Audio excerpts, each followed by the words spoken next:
할렐루야. 수요 예배에 오신 모든 성도님들 환영하고 축복합니다. 성도 여러분, 앞뒤 좌우로 인사하도록 하겠습니다. 사랑하고 축복합니다.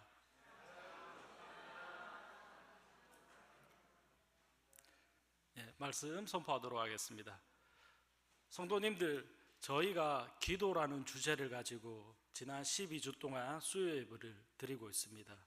지난주에 장지훈 전도사님이 예수님의 기도하심에 대한 부분들을 말씀을 선포해 주셨습니다. 기억나십니까? 오늘은 8주차입니다. 오늘은 8주차로 성도들을 위한 바울의 기도의 말씀을 듣고자 합니다. 20년 전에 출간된 책 가운데 이런 책이 있습니다. 너무 바빠서 기도합니다 라는 책이 있습니다. 빌 하이벨스라는 목사님께서 지으신 책입니다. 빌 하이벨스 목사님은 윌로우 크릭, 미국에 있는 윌로우 크릭이라는 교회에서 담임했던 목사님입니다. 목사님은 기도에 관한 저서를 많이 쓰셨는데 이 책이 가장 명저이고 베스트셀러입니다. 빌 하이벨스 목사님은 자신이 만난 다양한 하나님의 사람들이 그들의 특별한 상황과 환경에서 기도를 할 수밖에 없는 그러한 이유들을 설명하고 있습니다. 그런 면에서 목사님은 우리는 우리의 삶을 통해서 기도하지 못할 상황과 환경이 없음을 말해주고 있습니다. 오늘의 말씀은 바울 서신의 하나이며 바울이 로마 감옥에서 보낸 옥중 서신으로 알려져 있습니다. 바울은 자신의 편지를 통해 감옥에 갇혀 순교하는 그 순간까지도 소아시아에 흩어진 그리스도인들을 위해 중보하고 기도하고 있음을 보여주고 있습니다. 저는 이러한 바울의 모습을 보면서 빌 하이벨스 목사님의 말씀처럼 우리의 삶을 살아가는 순간에 기도하지 못할 상황은 없다라는 것을 바울을 통해 몸소 배우게 되었습니다. 또한 바울 서신 전체를 한번 살펴보며 기도를 통해서 교회를 살리는 공식이 공통적으로 나오고 있습니다. 바울은 교회를 살리는 일이 기도에서 시작하며 성령님으로 이어지고 그리고 예수님으로 이어지고 그리고 다시 우리가 성령의 능력을 통해서 나타나야 함을 말해주고 있습니다. 성도님들, 다시 한번 강조하며 기도하면 교회는 놀라운 역사와 능력을 체험할 수밖에 없습니다. 또한 기도하는 성도는 하나님의 은혜를 체험할 수밖에 없습니다. 그러한 놀라운 성령의 역사와 능력이 이전적 우리 로덴교회 성도님들에게 그리고 저에게 임하기를 믿습니다. 먼저 우리가 읽은 오늘의 말씀은 바울과 그리고 그의 영적인 아들이었던 디모데가 골로새 교회의 사역자인 에바브라에게 그리고 골로새 지역 교인들에게 편지를 보내고 있습니다. 바울은 골로새 지역 교인들에게 문안 인사를 마친 후에 이후 그곳에서 사역하고 있던 에바브라와 그리고 골로새 성도들을 위해 교인들을 위해 기도하고 있음을 알려주고 있습니다. 바울은 그 감옥에 갇혀있는 그 순간에도 자신이 전도하고 복음을 전했던 그 지역 사람들을 위해서 끝까지 기도하고 있는 모습을 보여주고 있습니다. 바울은 자신이 전도하고 개척한 모든 교회의 성도들을 사랑하는 마음이 있었겠지만 흔히 말하는 요즘 말로 내피셜이라고 합니다. 그냥 제 생각으로, 다른 거 아닌 제 생각으로 바울은 골로새 교회 교인들에게 대해서 좀 더 애틋한 마음을 지니고 있었던 것으로 보여집니다. 이러한 배경의 첫 번째 이유는 바울은 소아시아 여러 지역을 전도하였지만 골로새 지역을 우리가 알고 있는 대로 방문하지는 못했다고 합니다. 그렇기에 바울은 골로새 지역 성도들에게 마음의 빚을 지고 있었던 것으로 보여집니다. 그리고 바울은 두 번째, 자신이 로마 감옥에 수감되어 있을 때 여러 가지 도움을 주었던 그의 제자 그리고 종이었던 에바브라가 사역을 하고 있던 지역이 바로 골로새 교회, 골로새 교회였습니다. 그렇기 때문에 에바브라에 대한 고마움도 있었지만, 그리고 그가 사역하고 있는 그 골로새 교회 성도들에게 자신의 영적 아들이라고 한 명으로 불리어지는 그 에바브라에게 미안한 마음을 가지고 있었던 것으로 보여집니다.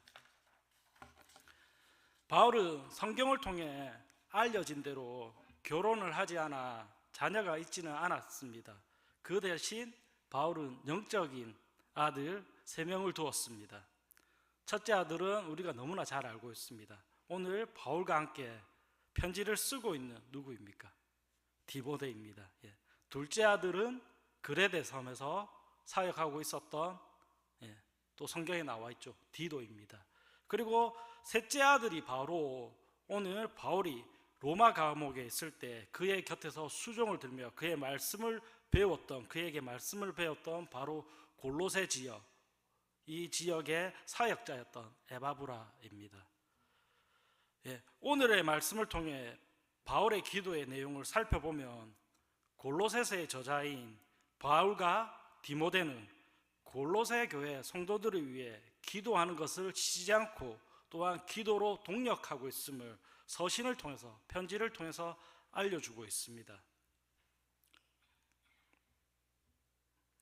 또한 골로새 교회 교인들도 에바브라에게 복음을 전해준 바울을 위해, 그리고 그들에게 베풀어진 하나님의 은혜에 감사드리며 바울과 골로새 교회는 서로를 위해 함께 기도하기를 쉬지 않는 모습들을 보여주고 있습니다. 즉 바울은 골로새 교회 성도들을 위해서, 골로새 지역 교인들은 바울을 위해서 서로 이렇게 중보의 기도를 하고 있었다는 것입니다.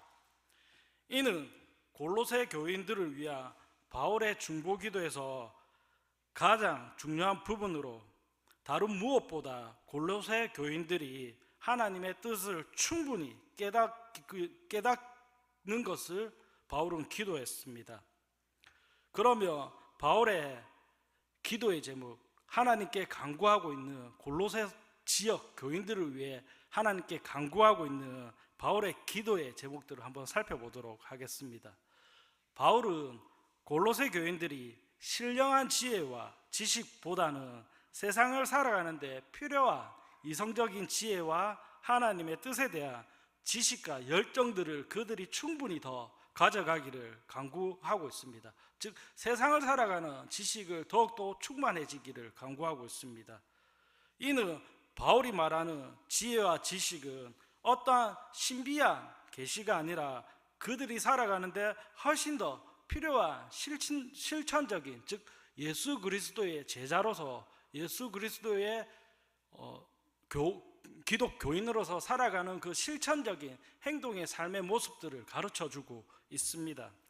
쉽게 말해서 골로새 교회 교인들이 살아가는 그 인생에서 당시 그들이 경험하고 있는 여러 가지 일들 가운데서 무엇이 하나님의 뜻인지 분별하는 그 지혜와 지식이 충만해지기를 기도하고 있습니다. 즉 골로새 교인들이 하나님의 뜻을 잘 알아가고 잘 알 수 있도록 바울은 열심히 기도하고 있다라는 것입니다.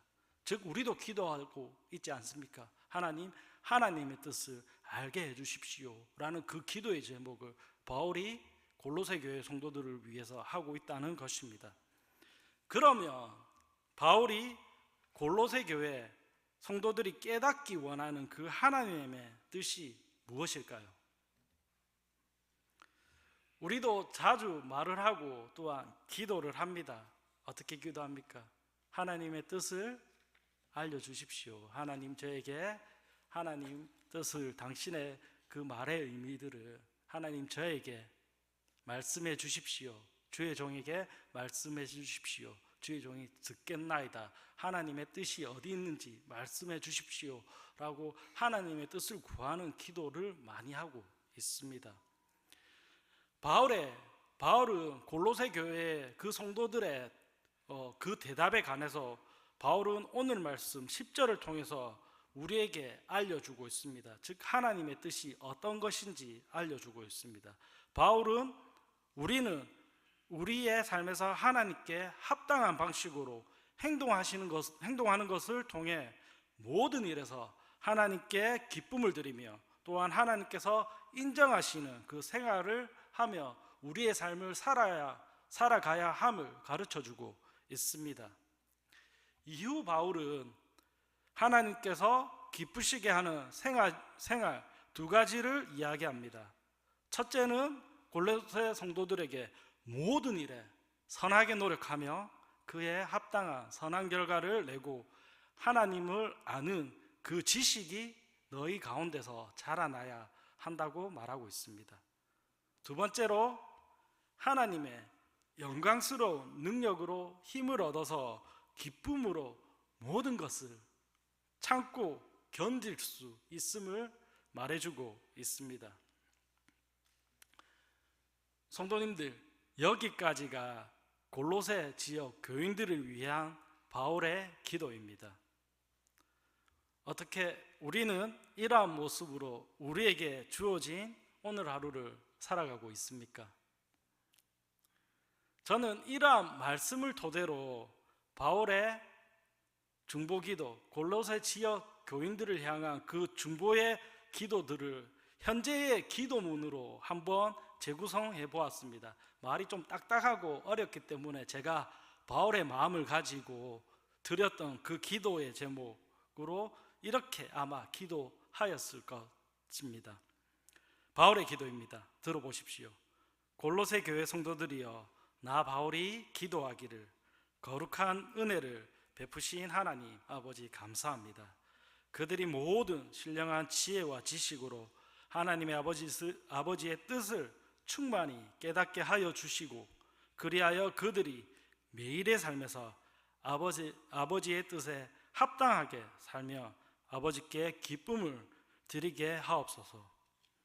그러기 위해서 그들이 모든 선한 노력을 기울여 열매를 맺게 하시고 하나님을 더욱 알아가며 하나님의 영광스러운 능력에서 힘을 얻어 그 힘으로 기뻐하며 참고 견디며 성도의 기업을 얻게 하신 하나님께 감사함을 구하며 그들의 생활에 이러한 풍성한 열매가 맺혀지며 그들의 소망에 합당한 삶을 살아가게 해 주시기를 예수님의 이름으로 기도합니다. 아멘. 아마 바울이 이러한 심정을 가지고 편지를 보냈을 거라고 추측됩니다. 성도님들, 이러한 골로새 교회 교인들을 향한 바울의 간구와 기도를 들어보시니까 어떻습니까? 도전이 됩니까? 아니면 조금은 도전도 되지만 사실 조금은 부담이 되십니까? 물론 우리의 삶이 바울의 기도처럼 되어야 하고 이러한 삶을 그리스도인으로서 지향해야 하는 것은 당연한 것입니다. 그러나 한편으로 제가 말씀드린 대로 한편으로는 바울의 기도가 우리의 삶을 살아가기에는 조금은 거룩한 부담이 되는 것도 사실입니다. 그렇다면 이러한 바울의 기도가 당시 골로새 지역의 교인들에게, 성도들에게 또한 오늘을 살아가고 있는 우리에게 다소 부담스러운 삶의 기도로 다가오는 이유는 무엇일까요? 성도님들, 물론 많은 분들이 저는 기억하고 있을 것으로 믿습니다. 저희가 작년 가을에 수요 예배 시간에 골로새서 강해를 하였습니다. 많이들 기억하고 계시죠? 홍광석 장로님은 기억 확실히 하고 계십니다. 그때 저를 포함하여 목사님들께서, 홍 목사님, 담임 목사님께서 골로새 지역 교인들에 대해서 그리고 그 지역의 특징에 대한 설명을 하였습니다. 물론 저도 하였습니다. 제가 다시 한번 다 아시겠지만 제가 다시 한번 설명하면, 골로새 지역은 항구 도시로, 해안 도시로 당시 많은 상인들과 그리고 여행객들이 방문이 자주 들락날락했던 그러한 도시였습니다. 이러한 이유로 골로새 지역은 각종 철학과 그리고 많은 이상한 이단의 종교 사상들이 혼합되어 나타나는 도시였습니다. 또한 이러한 영향으로 인해서 각종 이단 사상이 너무나 많이 있었고, 그렇기 때문에 바울이 복음을 전하고 그 지역 주민들을 기독교인으로 개종시키기에 많은 애를 먹었던 그러한 지역입니다. 그리고 정말 복음을 전하기 정말 어려웠던 지역이었습니다. 또한 항구 도시의 특성상 지역의 주민들은 경제적으로 풍요했습니다. 그러니까 복음이 잘 받아들여지지 않았습니다. 그리고 그렇기 때문에 그들은 도덕적으로 많이 해이해져 있었고 도덕적으로 타락해 있었으며 그들의 악한 죄는 골로새 전체 지역에 만연해 있었습니다. 그렇기 때문에 그런 측면에서 오늘의 바울의 기도는, 골로새 교회를 향한 바울의 기도는 조금은 너무나 힘이 드는, 인간적으로 너무나 힘이 드는 기도일 수 있다라는 것입니다. 왜냐하면 그들은 하나님의 뜻을 행할 마음이 별로 없었기 때문에, 기쁨으로 살아갈 마음이 별로 없는 그 지역 사람들에게 오늘 바울의 기도는 정말 힘이 들었던 기도입니다. 이러한 골로새 지역의 특성을 파악하여 미루어 보았을 때 제가 앞서 말했던 것처럼 바울의 기도는 인간적인 생각으로는 도저히 이루어지지 않을 것 같은, 어쩌면 약간은 허무맹랑한 그러한 기도로 들릴 수도 있다는 것입니다. 그런데 말입니다, 제가 오늘 성경을 통해 발견한 놀라운 말씀의 기록이 있습니다. 오늘 말씀에서 바울은 골로새 지역 교인들을 처음 지칭할 때 2절에 나옵니다. 어떻게 표현되고 있습니까? 2절에 읽지는 않겠지만 너희라는 표현을 쓰고 있습니다. 그리고 3절에서도 우리가 너희를 위하여 기도할 때, 이후 7절에서도 너희가 에바브라를 통해 말씀을 배울 때처럼, 이처럼 바울은 골로새 교회 성도들을 두고 우리와 너희라는 표현을 통해 이분법적으로 구분하고 있다는 것입니다. 바울의 표현 보십시오. 너희를 위하여 라고 말하고 있습니다. 그러나 오늘 읽은 본문의 말씀 12절 말씀부터는 바울은 골로새 교인들을 두고 너희로 이야기하지 않고 있습니다. 우리라는 표현으로 바뀌는 것을 볼 수 있습니다. 즉 바울은 이제는 골로새 교인들, 너희들도 하나님의 은혜 안에서 바울 일행과 동일한 한 형제이며 예수 그리스도의 십자가의 보혈로 인해 하나님의 자녀가 되었음을 알려주고 있습니다. 그리고 그들을 바울 일행과 동일한 한 형제이고 지체임을 표현하는, 즉 우리로 불러주고 있음을 확인할 수 있습니다. 바울은 하나님께서 하신 일은 흑암의 건세에 매여 있던 너희를 하나님께서 사랑하시는 아들이신 예수 그리스도의 나라로 옮겨주신 그 사건을 골로새 교회 성도들에게, 교인들에게 알려주고 있습니다. 이처럼 이렇게 가능했던 이유는 바울 역시도 어떠한 사람이었습니까? 바울이 되기 전에 하나님을 모르고 대적하던 시절에는 바울 역시도 죽을 수밖에 없는 그 사망의 권세에 놓여 있었던 너희들에 불과했습니다. 즉 바울도 하나님을 알지 못하는 중보의 기도의 대상이 되는 너희들에 불과했다라는 것입니다. 그러나 당시 골로새 교회 교인들과 오늘 이 자리에 나와 예배드리는 우리 모두에게 바울과 동일한 하나님의 은혜가 임하여 주셔서 더 이상은 하나님과 분리되어 있지 않는 너희가 아닌 하나님의 은혜를 통해서 우리가 연합된 우리라는 존재로 되었다라는 것을 바울은 골로새 교인들에게, 그리고 오늘을 살아가고 있는 우리에게 알려주고 있습니다. 너희가 과거에는 죄에 묶여있던 너희로 살았지만 하나님의 자녀로 부르심을 받은 이제는 우리가 한 형제이다, 우리 공동체이다, 우리 지체이다. 그렇기 때문에 골로새 교인들이여, 내가 중보 기도하는 것은 이제 너희로 지칭하는 것이 아니라 너희도 나와 같이, 이 바울 일행과 같이, 디모데와 같이 함께 기도하는 우리 공동체 안에 이제는 너희도 속하게 되었다는 그 말씀을 선포하고 있습니다. 이렇게 하나님의 은혜로 인해 바울과 연합하게 된 우리는 더 이상 흑암의 권세에 매여 있는 과거의 나로, 또한 우리로 삶을 살아가는 것이 아니라 이제는 하나님의 거룩한 빛 가운데서 하나님의 자녀로 이 땅을 살아가는 그 권세를 지녔다라는 그 의미를 말해주고 있습니다. 이처럼 바울의 기도는 하나님의 자녀로 살아가는 우리, 그리고 바울의 중보 기도를 통해 우리가 하나님의 자녀로 살아갈 때 우리가 그 힘을 얻을 수 있고, 하나님의 자녀이기 때문에, 또한 자녀로 살아가기 때문에 바울의 기도가 그 앞선 그 조금은 부담스러웠던 그 기도의 제목들이 이제는 우리가 하나님의 자녀로 살아가기 때문에, 하나님의 자녀이기 때문에 마땅히 행하며 지키며 살아갈 수 있는 거룩한 부담감을 가지고 살아가는 하나님의 자녀라는 것을 이제 말해주고 있습니다.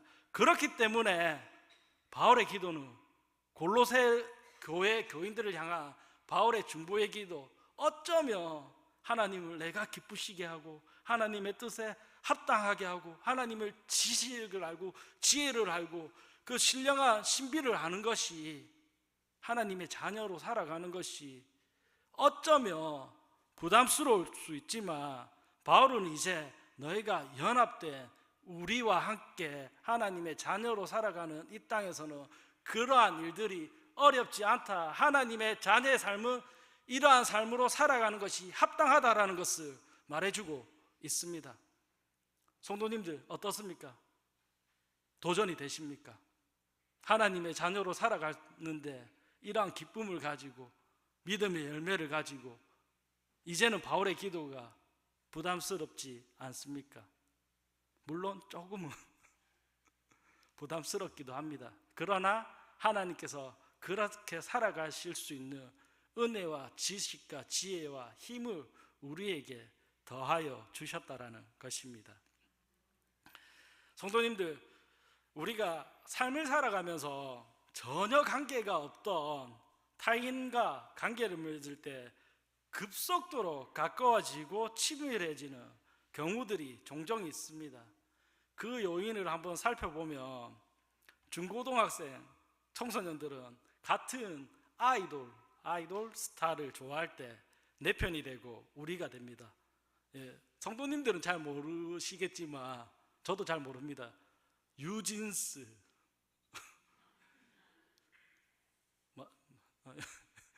그 다음에 잘 모르겠네요. 저도 이제 더 이상 청소년 사역을 할 수 없을 것 같습니다. 저도 잘 모르겠습니다. 하여튼 이런 제 시대로 가면 그냥 핑클과 SS를 같이 좋아하며 같은 편이 됩니다. 그리고 같은 친밀한 관계가 되고 내 편이 되고 우리가 됩니다. 또한 성인들은 어떻습니까? 같은 프로야구팀을 응원할 때 마찬가지로 내 편이 되고 우리 팀이 되고 우리 편이 됩니다.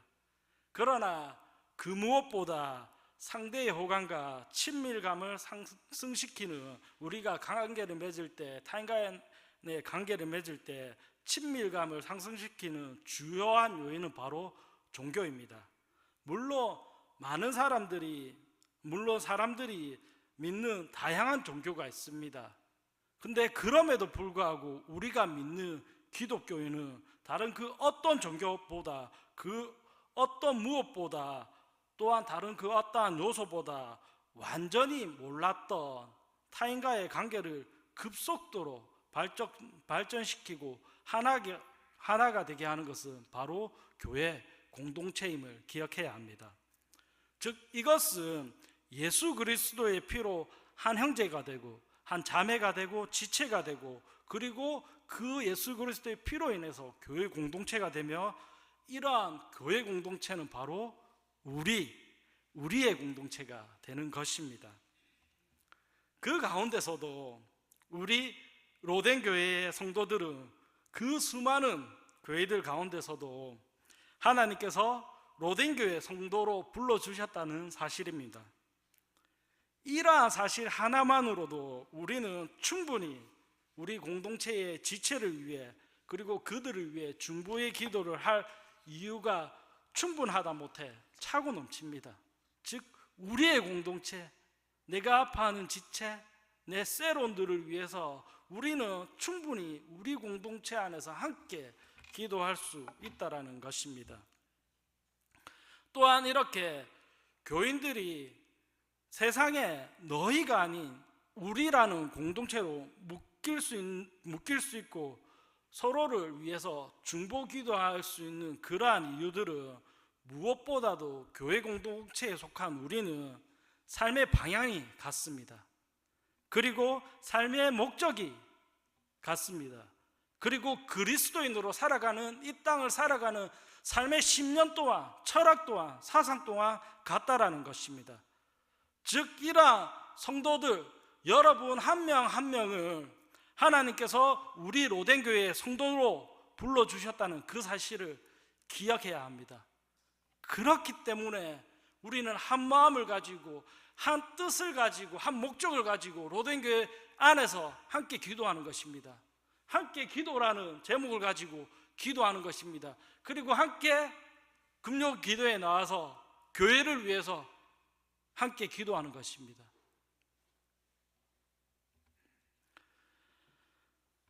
사랑하는 로덴교회 성도 여러분, 그런 의미에서 바울의 중보 기도의 의미는 예수 그리스도의 십자가의 사건으로 인해 이제는 너와 나로 구분되었던, 한문으로 PR라고 이야기합니다. PR로 구분되었던 삶이 하나님의 은혜 안에, 은혜 아래에서, 은혜 가운데서 우리라는 공동체로 부름을 받았다는 것을 말해주고 있습니다. 그렇기 때문에 바울은 골로새 교인들에게 너희는 이제 우리와 함께 같이 속한 공동체의 일원이야 라고 말해주고 있습니다.